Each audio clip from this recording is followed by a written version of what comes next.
That night in the square, the fire burned low. No one was speaking anymore. The villagers stood in a wide circle around the drum, their shadows stretching across the red earth. The elders sat together beside the fire. Old men whose eyes had watched many seasons pass.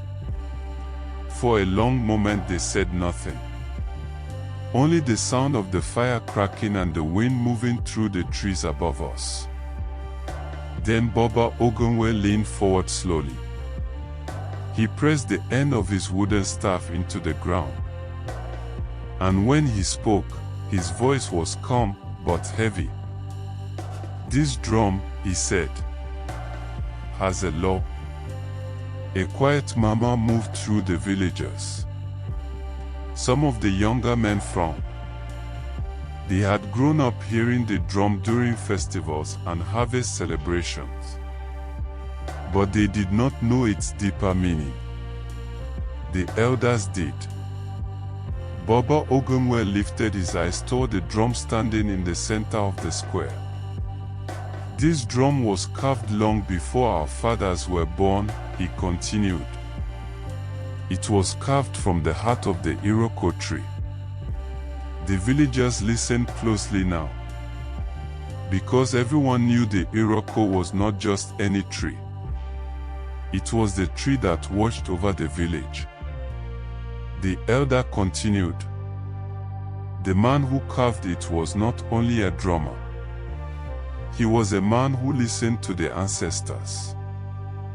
The wind moved through the leaves above us, and the fire flickered against the clay walls of the huts. When he finished carving the drum, Baba Ogunwe said, he warned the village about something. The square had become so quiet that even the children were silent. He said the drum would never speak without reason. The elder paused. The drum would speak when a king died. Several villagers nodded slowly. But the drum would also speak when something worse had happened. A ripple of unease moved through the crowd. Baba Ogunwe looked around the square. His eyes passed over the faces of the villagers, one by one. "The drum speaks," he said quietly, "when the village itself has broken its own law." No one moved. The fire cracked again. Someone in the crowd shifted their feet nervously. Then one of the younger men finally spoke. "But the king has already died," he said. "So why did the drum speak again?" The question hung in the air like smoke. Baba Ogunwe did not answer immediately. Instead, he looked toward the drum standing alone in the center of the square. And when he spoke again, his voice was almost a whisper. "If the drum has spoken twice..." He paused.